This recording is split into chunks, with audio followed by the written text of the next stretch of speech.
જય માતાજી મિત્રો, કાઠિયાવાડી કુકમાં આપણું સ્વાગત છે. ફરીવાર આપણે એક આજ નવો વિડીયો લઈને આવી ગયા છે. આપણે આજે બનાવવાનું છે કાજુ કરીનું શાક. તો એ તો ભાઈ રેસ્ટોરન્ટમાં તમને તો ઘણી દાણ ખાધું, પણ આજે આપણે ગામડાની સ્ટાઇલમાં બનાવવાનું છે. વાડીએ પ્રોગ્રામ તરીકે આપણે કાજુ કરીનું શાક બનાવવાનું છે. સંપૂર્ણ માહિતી તમને આપવાની છે, કેવી રીતે બનાવવાનું છે, શું શું નાખવાનું છે. વિડીયો સાથે બનાવી દેજો. ચાલો હવે આપણે ચાલુ કરીએ. મિત્ર, જે આપણે કાજુ કરીમાં મસાલા આવે આપણે કરી બનાવવા માટે, એ બધા મસાલા આપણે લઈ લીધા. એની બધી આપણે ગ્રેવી કરી નાખેલી છે. આ ટમેટાની ગ્રેવી કરી છે.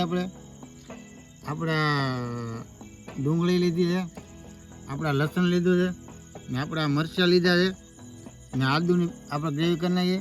ને આમાં છે આપણા ધોળા તલ છે, ફાફડી છે, ને સિંગ. આ ત્રણેયનો આપણે ભૂકો મિક્સ કરી દઈએ. મિત્ર, સૌ પ્રથમ પહેલાં આપણે તેલ મેળવીને એમાં કાજુ આપણે તળી લેવાના છે. બધા કાજુ આપણે તળી લેવાના છે.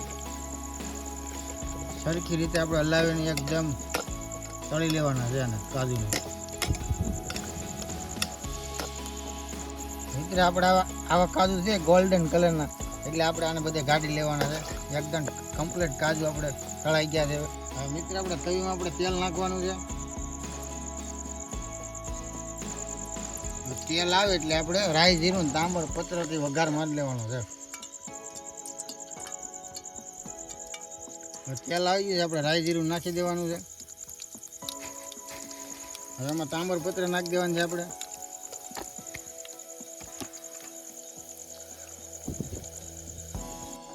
આપણે એમાં ડુંગળી નાખી દેવાની છે. આપણે ડુંગળીની પેસ્ટ કરી નાખી દેવાનું છે.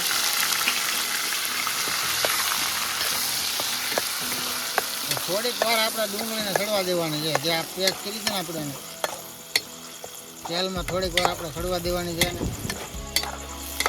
સરખી રીતે આપણે હલાવીશું. અને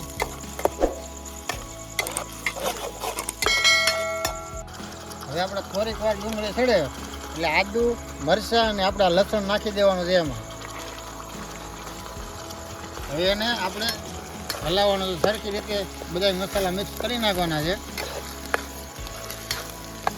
આદુ, લસણ, મરચાં અને ડુંગળી થોડીક વાર સડવા દેવાની છે. તેલમાં આપણે સરખી રીતે સડવા દેવાનું છે. આ બધું આ બધા મસાલાને સરખી રીતે હલાવવા, તમારે તળીએ ન થશે એવી રીતે હલાવવાના છે.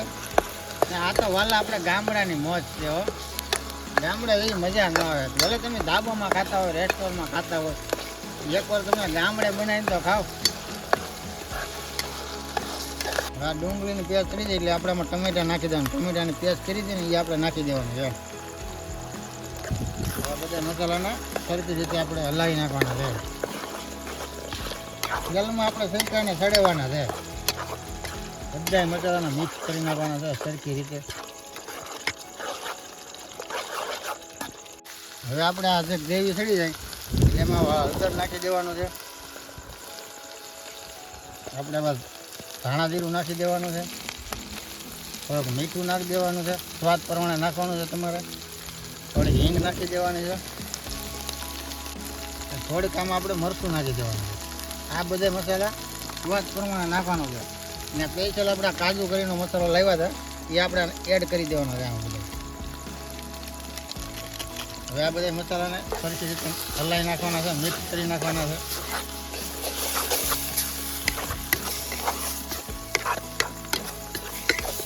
હવે આ બધા મસાલા નાખી થોડુંક આમાં પાણી એડ આપણે કરવાનું છે. હવે આ બધા મસાલામાં આપણે પાણી એડ કરી દેવાનું છે. થોડીક વાર આ પાણી આપણે બળવા દેવાનું છે. આ બધા મસાલા સરખી રીતે સડી જાય ત્યાં સુધી આપણે. હવે આ ગ્રેવી થઈ જાય એટલે આપણે સિંગનો ભૂકો, પાપડીનો ભૂકો અને ધોળા તલનો ભૂકો આપણે નાખી દેવાનો છે. ગ્રેવી થઈ જાય ત્યારે આપણે નાખવાનો છે. ત્યાર બાદ આપણે નાખવાનો છે. હવે આને સડવા દેવાનો છે. 1 થી 2 મિનિટ આપણે સડવા દેવાનું છે. હવે આપણા ગ્રેવીમાં આપણે કાજુ પહેલાં ફ્રાય કર્યા હતા એ નાખી દેવાના છે.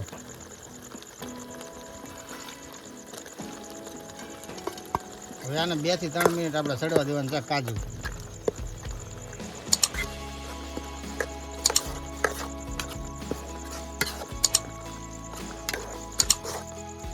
મિત્ર, હવે આપણે કાજુ કરીનું શાક તૈયાર થઈ ગયું છે. હવે આવી રીતે આપણે શાક કમ્પ્લીટ કરી નાખ્યું છે. હવે આપણે એને ઉતારી લેવાનું છે. કાજુ કરીને શાક થઈ ગયું છે આપણે ચાર.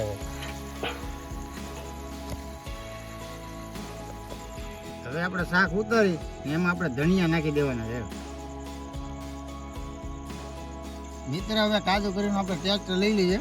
આપણે મરચાં લઈ લીધા જે આપણે તળ્યા નથી પણ શેકા છે. શેકામાં સ્વાદ સારો આવે છે. ને આપણે આ રોટલો લઈ લીધો. રોટલો ના પણ ગામડાનો પીઝા કહેવામાં આવે છે. હવે આપણે એને ટેસ્ટ લઈએ છે કાજુ કરીનું શાક કેમ બન્યું છે.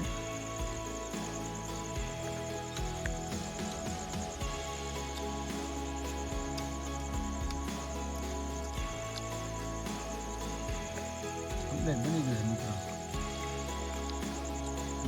મરચું ને રોટલો હોય તો ઓર મજા આવે. એમાં થોડીક રાત છે એટલે આ શાક ખાવાની ઓર મજા જ આવે. મિત્ર આવા નવા વિડીયો તમારે જોવો હોય તો લાઈક કરો, શેર કરો અને સબસ્ક્રાઈબ જરૂર કરતા જાજો. હવે આપણે મળીએ નવા વિડીયોમાં. જય માતાજી.